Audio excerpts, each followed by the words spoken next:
Sempat viral di media sosial atas pengembokan pagar rumah warga karena dinyatakan positif COVID-19, yaitu Titik Rahmawati, warga Jalan Abdurrahman Saleh, Kelurahan Bogo, kini akhirnya sudah bisa bernafas lega karena hasil swab PCR dinyatakan negatif, dan gembok yang mengunci pintu pagarnya telah dibuka.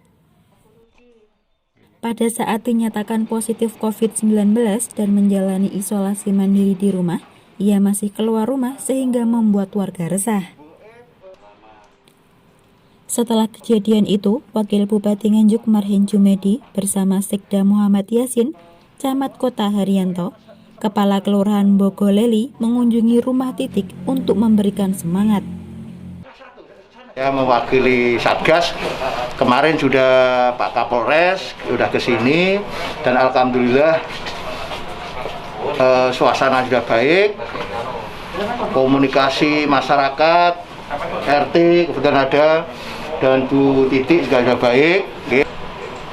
Kebetulan saya membaca dari riwayat kesehatan dari puskesmas ya, rekam medis ya, bahwa Bu Titik ini tanggal 4 ya Bu ya, tanggal 4, ya. Tanggal 5 kan sakit ya, ya sakit. Tanggal 4 itu sakit, bersin-bersin, lemes, terus kemudian ditensi ya waktu itu ya, 90-70.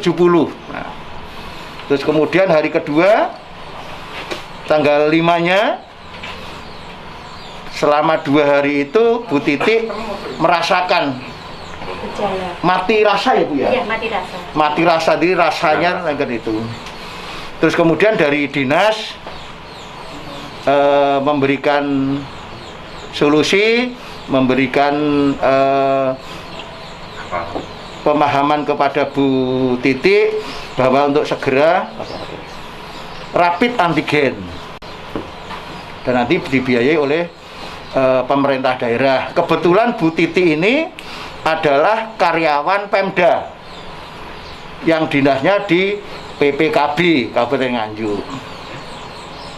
Tanggal 6 melakukan rapid antigen dan hasilnya positif. Betul ya Bu ya? Positif. Ya. Maka oleh dinas juga disarankan di tanggal 8 dan tanggal 9 itu dilakukan swab PCR ya. Swab PCR itu ternyata hasilnya 2 kali swab juga positif semua. Nah, ini. Jadi bermula dari itu. Sehingga kalau Satgas itu punya kebijakan, kalau mereka yang positif, kalau kondisinya itu sedang atau sakitnya berat, maka kita isolasi di rumah sakit. Tapi kalau kondisinya ringan atau tanpa gejala, kita siapkan di Empu Sendok. Nah, boleh isolasi mandiri, tapi ada syaratnya. Nah, satu sebenarnya rumahnya itu harus sendiri sebenarnya. Jangan sampai nanti juga muncul klaster keluarga. Kadang-kadang masyarakat itu kita butuhkan untuk konsisten. Kalau isolasi mandiri ya betul-betul isolasi. Biar nanti seperti yang di sini ya, terima kasih Pak RT, warga, Pak Lurah, Pak Camat, gotong royong untuk misalnya karena isolasi mandiri untuk bantuan ya, makanan dan seterusnya. Sebenarnya kalau dari kronologis itu ya, bahwa yang dirantai itu kan mulai tanggal 16 ya, tanggal 16 sampai dengan tanggal 23 Januari, kurang lebih ya 1 minggu, bukan 2 minggu. Wapub Marhen mengatakan bahwa pemerintah telah menyediakan tempat isolasi baik yang berat maupun ringan untuk warga yang terpapar COVID-19 untuk menjalani isolasi. Ya, saya mohon kepada termasuk media ikut mensiarkan bahwa Kalau sewaktu-waktu ada tetangga keluarga kita yang sakit, yang COVID, tolong jangan dirahasiakan. Yang pertama, karena ini bukan aib, ini semua seluruh dunia ini. Karena terus yang kedua, kalau yang positif, kembali lagi, mari kita komitmen bersama.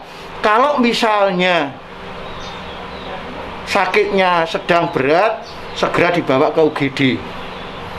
Kalau yang sakitnya ringan dan tanpa gejala, ini kembali lagi, untuk menghindari seperti yang kita tidak inginkan seperti ini, monggo harus mau diajak ke Empu Sendok, itu menaati peraturan. Selain itu, pihaknya menghimbau kepada seluruh warga untuk tetap mematuhi protokol kesehatan agar COVID-19 di Kabupaten Nganjuk segera menghilang.